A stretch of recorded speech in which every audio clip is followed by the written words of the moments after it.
The listening test for the Grade 1 examination is about to begin.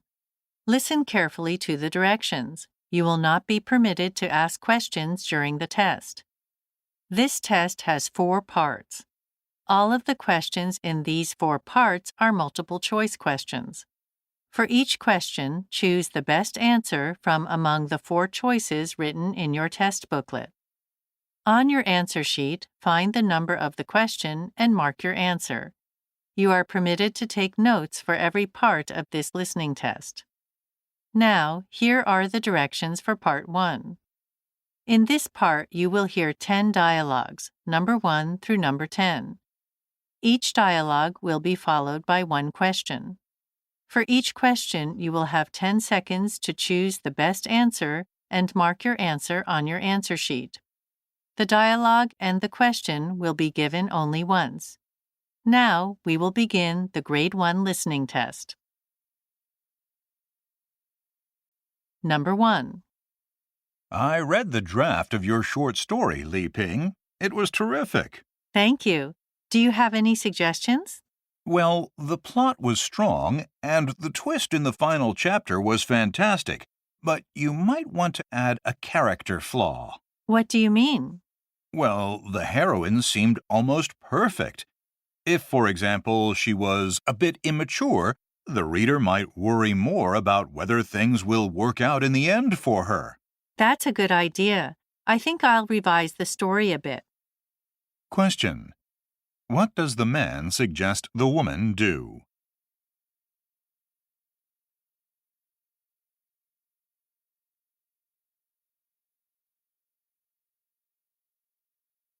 Number 2.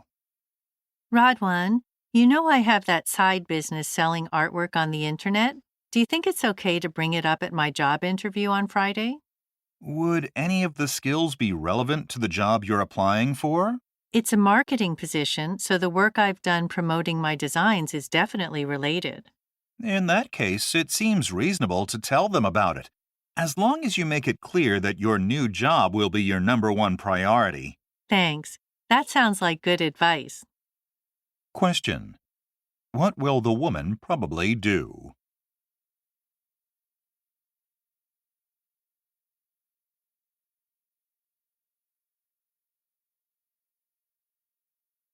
Number 3. I was looking at juicers online this morning, honey. Oh, good. With the noise ours is making, I'm pretty sure it's on its last legs. The JuiceMaster Plus is the most versatile. It can handle pretty much anything you care to put in it, and there's no other juicer with a warranty that compares to it. Did you order one? Well, the main drawback is the price. I want to think it over before I shell out that much. Okay, but I'm sure we'll be needing one fairly soon. Question. What does the man say about the JuiceMaster Plus?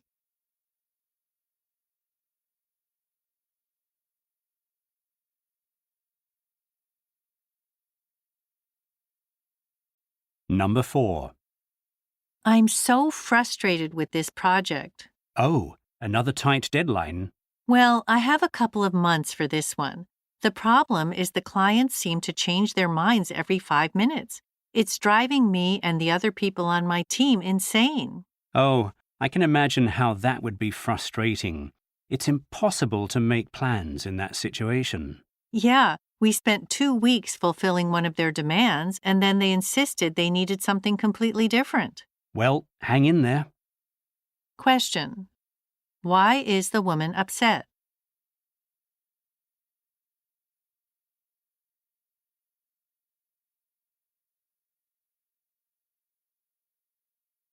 Number 5.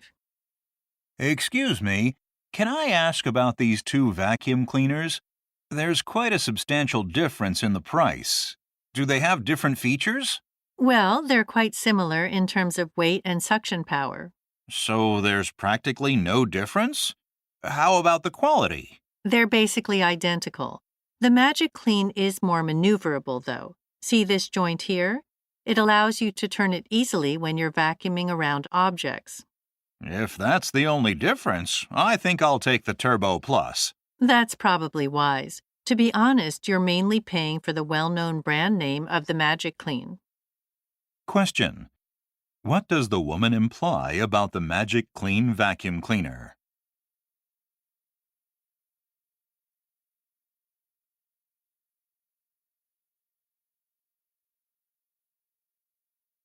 Number 6. How's that anthropology course you signed up for, Amanda? I'm having second thoughts about it. The professor seemed passionate and charismatic, but the first lecture was over my head. Are you going to drop it from your schedule? Well, I feel like I should give it another chance, but the school's policy is that we only have 1 week at the beginning of the semester to make up our minds. It's not very much time to make such a major decision. Oh, that's right. There are only 2 more days until the deadline. Question. What does the woman imply?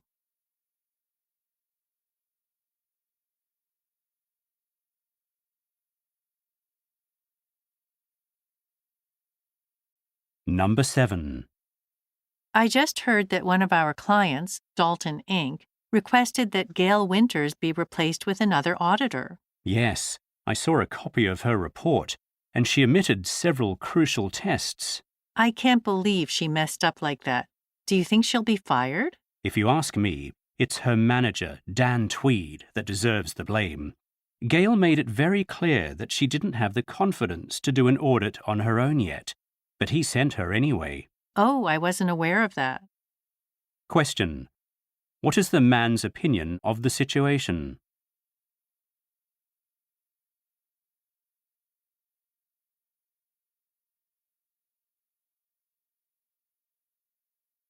Number 8. Did you see this article in the paper about the new school they're building? Yes, it's over in Westmount, isn't it? I'm surprised they are not constructing one in Southdale. Yeah, it's totally ridiculous. My friend Dave lives in Southdale, and he said his kid's school is bursting at the seams. It seems like the politicians always favor the wealthier neighborhoods in this city. Yeah, I'll bet there are going to be some protests. I wouldn't be surprised. Question. What does the man imply about the new school?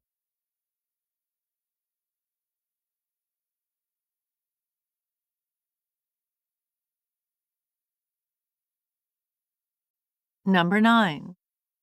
So, what did the lawyer say, honey?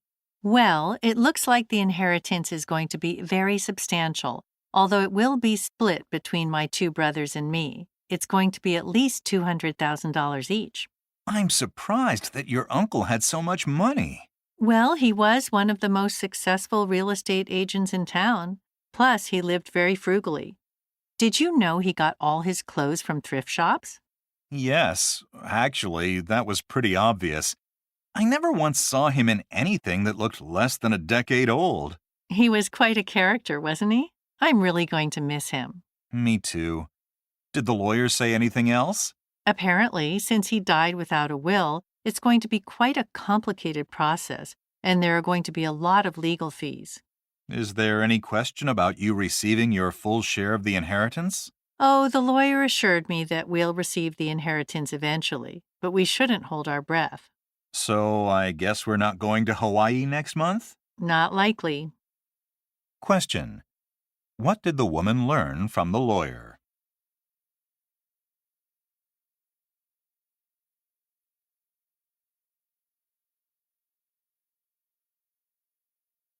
Number 10. Rhonda, Simone, we need to talk about our sales. It's getting pretty serious, isn't it, Malik? They've been declining ever since that new chain, Sparkle Jewelers, opened up last year. They've been seriously undercutting us. That's right, Rhonda. They've really slashed prices, so competing with them in that category is out of the question. Maybe we need to expand our advertising. Our wedding ring discount campaign boosted our sales by about 15% a few years ago. I'm afraid something like that isn't feasible at the moment, though. Maybe we should alter our marketing message to appeal to socially conscious customers. What do you mean? Well, there have been a lot of media reports recently about how precious stones are obtained through environmentally damaging mining techniques or by exploiting labor in developing countries. I agree. We could emphasize that our products are obtained sustainably and ethically. I like it. If we can educate customers, they'll realize that our products are very different from those of our competitors. I think this is the way to go. And they'll realize that it's worth spending a little bit more at a more reputable company instead of Sparkle Jewelers. Question: what do these people decide to do?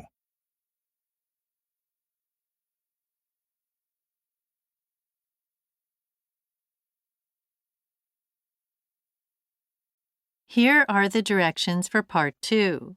In this part, you will hear 5 passages, A through E.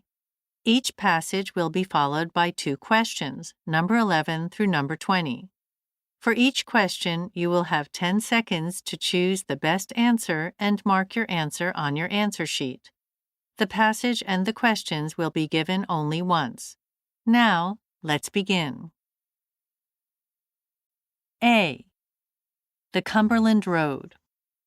In the early 1800s, U.S. President Thomas Jefferson commissioned the young nation's first national highway, known as the Cumberland Road. It was begun in 1811 and connected Cumberland, Maryland, on the United States East Coast, with Vandalia, Illinois, nearly 1,000 kilometers to the west. Jefferson hoped to open up the newly admitted state of Ohio during a period when land transportation consisted mainly of forest trails and expensive private toll roads. However, there was tremendous opposition to his plan, as many believed it to be in violation of the U.S. Constitution. Opponents argued that authority to build roads belonged only to the states. The Cumberland Road began part of an ongoing power struggle between the states and the federal government until Jefferson eventually emerged victorious. The road provided thousands of settlers with access to territories in the American West throughout much of the 19th century. A boom in railroad construction during the 1870s, however, caused the Cumberland Road to fall into disuse and disrepair.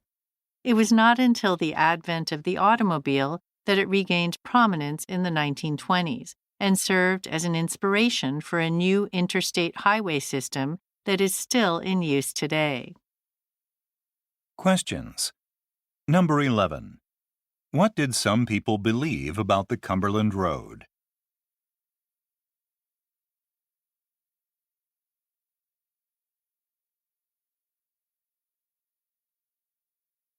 Number 12. What happened to the Cumberland Road in the late 1800s?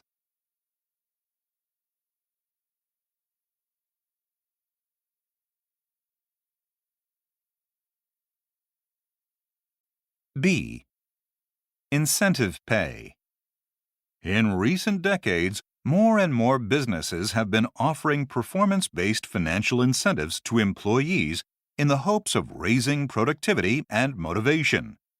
And according to research in the United States, incentives like bonuses based on quotas do boost productivity.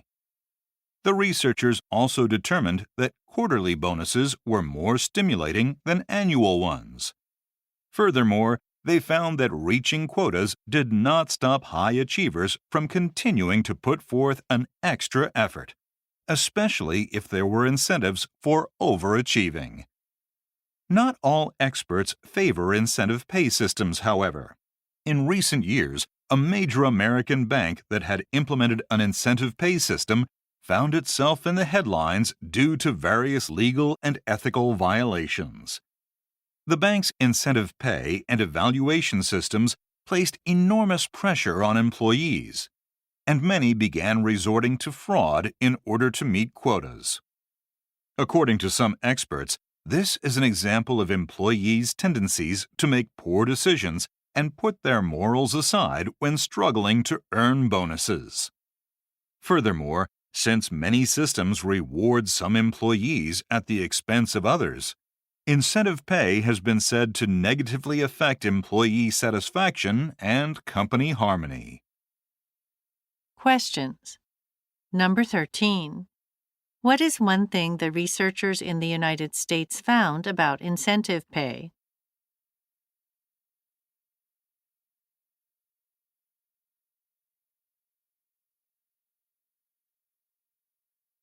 Number 14. What is one possible disadvantage of incentive pay?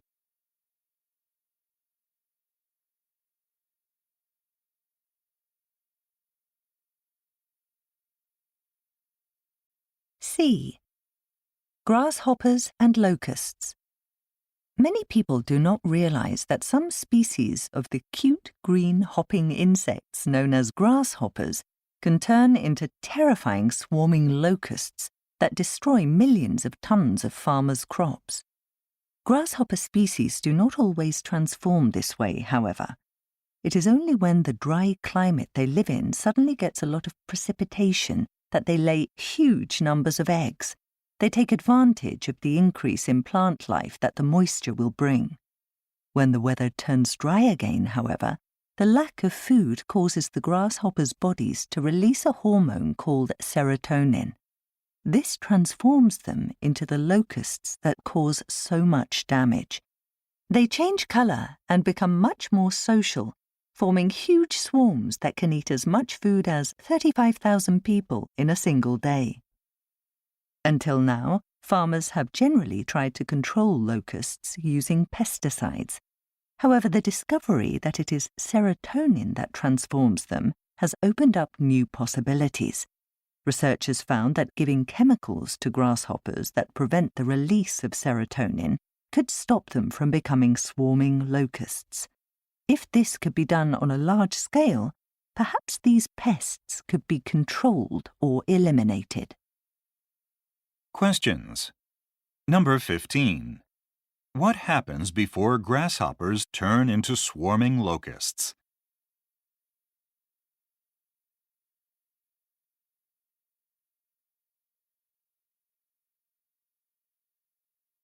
Number 16.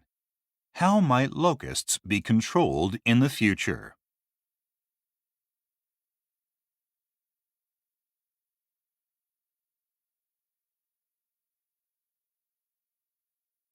D. Austerity. During times of economic recession, governments frequently adopt austerity measures, such as the elimination of non-essential programs and cuts to everything from healthcare to education spending. Critics of austerity, though, argue that it can actually delay economic recovery. Government spending cuts cause businesses and consumers to reduce their spending, and this leads to bankruptcies and unemployment. There may be an even more serious problem, however. Research shows that low-income citizens are more affected by austerity, and the hardships that result can cause mental and physical changes that negatively impact children's learning, emotional control, memory, and language. In the long run, this can have a tremendous impact on society and necessitate increased spending on things like welfare, healthcare, and prisons down the road. On the other hand, there may be times when austerity is needed. Out-of-control budget deficits tend to reduce investor confidence regarding the economy, but austerity can restore it. Countries like Finland and Sweden are said to have stimulated their economies in this way. Furthermore, government spending can contribute to inflation, which is often a contributing factor in recessions. Austerity measures can reduce inflation and thereby fight economic downturns. Questions. Number 17. What is one possible negative effect of government austerity measures?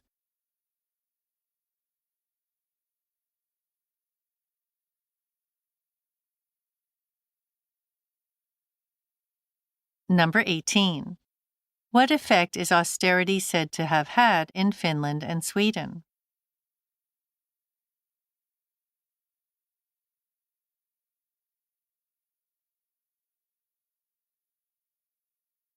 E. Regrowing limbs.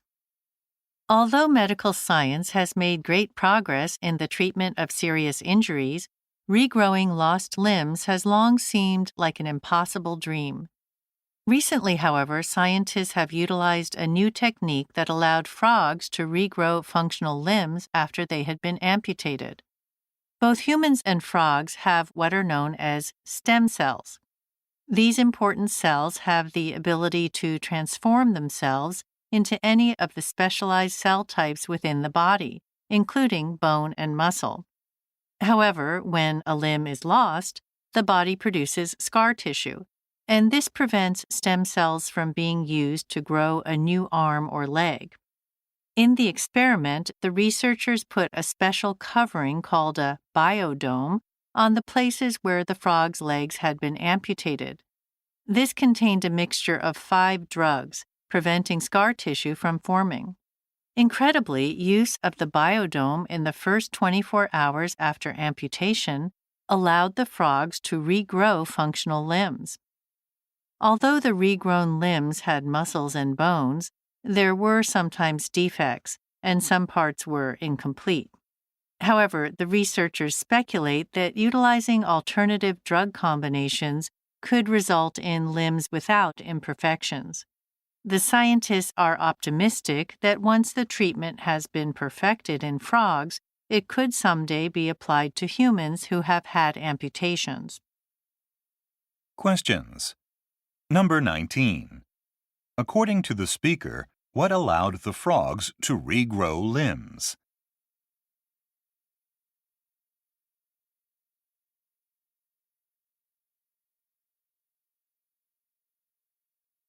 Number 20. What does the speaker imply that scientists will try next?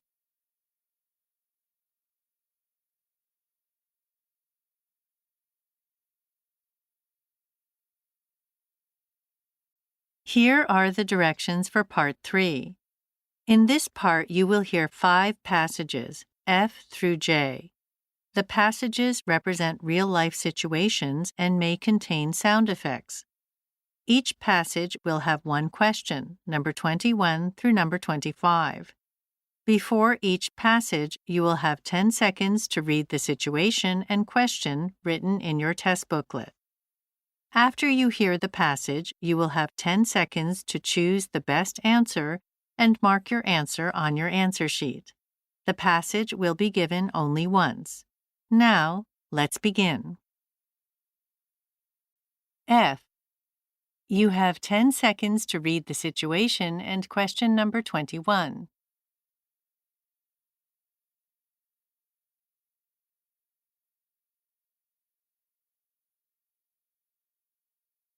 My company uses a firm called MultiProtect. It's very effective for preventing intruders from entering the building, although there's no internal security. It's $130 per month. There's also a company called Scott's Security. It includes an outside alarm system and cameras, plus there are door locks for all the offices that can only be opened using employee fingerprints. That makes it perfect if you have valuables or important documents to safeguard. It runs $170 per month.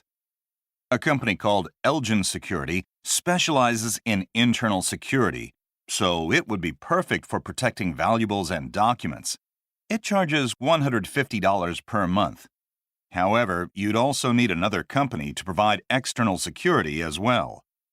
Finally, there's Blue Line Security.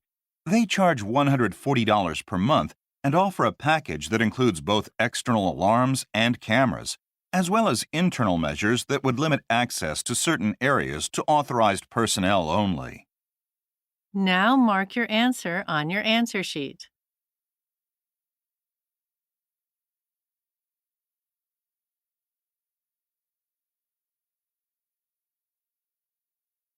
G.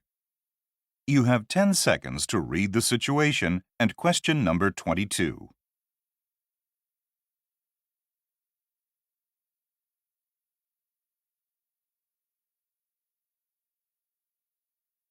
Well, I recently donated to the Abercrombie Society. They do amazing work in providing psychological support to victims of spousal abuse, and their staff is facing layoffs if they don't receive enough money soon.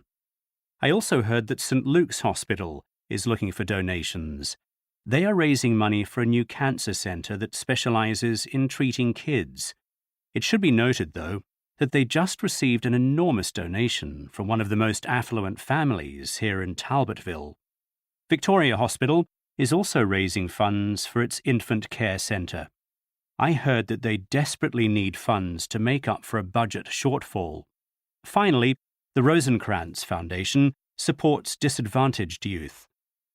It's a worthy cause, although you should be aware that they receive huge subsidies from the state government already, so they're likely not as desperate for funds as some other organizations. Now mark your answer on your answer sheet.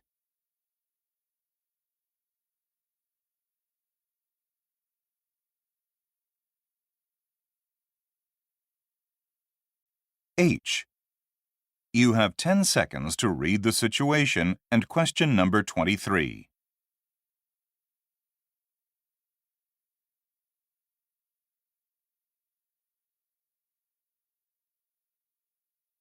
This is the WJET traffic report. First, we have an update about the traffic delays on roads leading to the airport. At the moment, traffic is still moving at a crawl on Highway 503 eastbound between Belmont and the airport due to a major collision. In the other direction, though, all of the delays seem to have been cleared up, so drivers can expect to make good time if they're heading west on the 503. If you need to avoid Highway 503, you can take Appleby Boulevard, which has only minor delays up about 10 minutes at the most. If you live in the North End, Markham Road is usually a good route to the airport, but it's at a standstill right now due to the ongoing road widening project. Drivers coming from the south are in for some frustration, I'm afraid. Things are blocked up on both Granton Street and the Pleasant Valley Parkway. Now mark your answer on your answer sheet.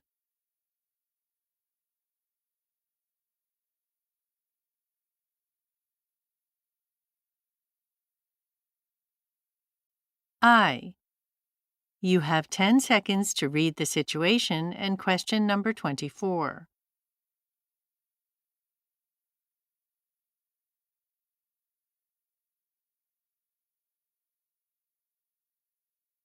Okay, let me show you some different models that we have in stock right now. Our most popular gaming headset is the Omni 5000. Omnis are known for their sound quality and are very durable, so they offer a lifetime guarantee. They're regularly $120, but are now on sale for just $85. The Sonic Blast XE is just $75. The sound is decent, but according to the frequent complaints we get, they're a bit fragile, even for careful users.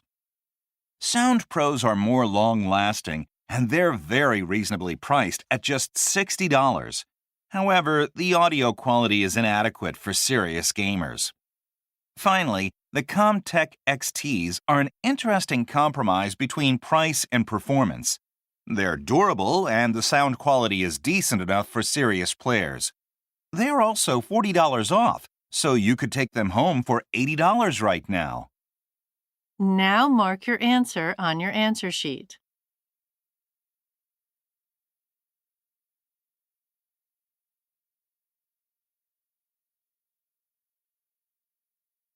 J.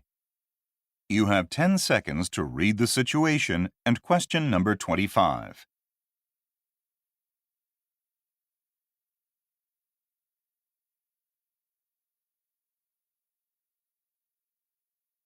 I imagine you've already heard that our system was accessed by hackers. I have someone drafting an email to all employees instructing them to create new passwords.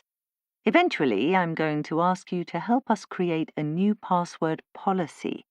But our first priority is determining the extent of the damage. If you haven't gone through the server to find out if any files have been deleted, please contact Maggie Burns, get copies of the backups from her, and compare them with the current ones. After that, we need to find out if any of our data has been uploaded to hacker sites in case someone is trying to sell it. I'd like you to take care of that. Finally, The company that designed our protection system, Red Hawk Security, has been investigating the source of the attacks. Get in touch with them if your investigations turn up anything useful. Now, mark your answer on your answer sheet.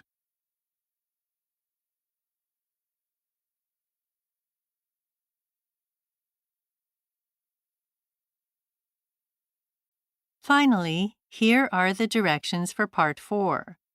In this part, you will hear an interview. The interview will be followed by 2 questions, number 26 and number 27. For each question, you will have 10 seconds to choose the best answer and mark your answer on your answer sheet. The interview and the questions will be given only once. This is an interview with Kalisha Baker, an urban planner in the city of Oakville, Wisconsin. Welcome to Careers in Focus. Kalisha, thanks for joining us today. It's my pleasure to be here. So, could you tell me a bit about how you got interested in urban planning? Well, to be honest, I got obsessed with a video game called City Maker 3 when I was a teenager. I was just fascinated by the intricacies of how changing things in one part of the city could have huge effects in other areas, and how tiny things like moving just one road could have a huge impact on the overall traffic flow. Interesting. So, can you tell us about your work now? Well, basically, I make plans and programs for how land in the city will be used. And I deal with things like creating communities as well as improving transportation and facilities in the city. Are there any new trends in urban planning these days? Sure. One is the increased use of data collection. There was a time when a lot of decisions made by urban planners like me were based largely on intuition. And to be honest, although we were well intentioned, a lot of us were out of touch with the citizens of our communities. That's led to some very serious issues where urban projects decreased the quality of life of the very people they were intended to benefit. For example, highways were built right through the middle of residential neighborhoods. So we've been conducting surveys and getting out in our communities to get a better sense of what their real needs are. My staff and I make a point of showing up at places where people congregate, anything from churches to bingo centers, to get in touch with local citizens. And has technology influenced your work? Very much so. It's made it far easier to measure things like traffic volume and public space usage. We've installed sensors in roads that can determine the speeds at which cars are moving, for example, and this helps us to determine when roads need widening. What are the biggest obstacles that you face as an urban planner? Well, one thing that can be extremely difficult is that major projects, things like expanding public transportation systems, can take decades to accomplish. In the previous city that I worked for, the mayor focused mainly on the next election, so she tended to be rather short-sighted and just wanted something that would appeal to voters in the upcoming election. And if the mayor gets voted out, their replacement could possibly abandon a project that's been ongoing for years. Yes, that must be tough. Well, as I said, it was in the last city I worked in, but actually, Mayor Grayson here in Oakville really understands that we need a vision for the type of community we want Oakville to be farther down the road. Our team has been collaborating with her extremely closely, and it's really paying off. But if you're not on the same page with the mayor, there can be a huge amount of tension. And what kind of projects are you and the mayor working on? There's been a huge demand for more mobility options in town, so we're looking at various solutions, ranging from increasing the number of cycling lanes to adding additional bus routes to a city-sponsored electric scooter service. Those sound very promising. I look forward to hearing more about them another time. Well, we're out of time for today, so thanks for being on the program. Thanks for having me. Questions. Number 26. What does Kalisha say was a common mistake among urban planners in the past?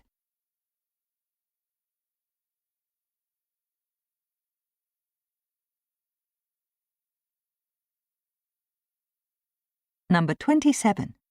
What is one thing we learn about Mayor Grayson?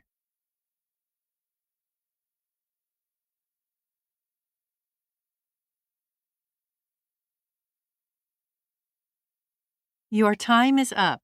Stop writing and wait quietly until the answer sheets have been collected.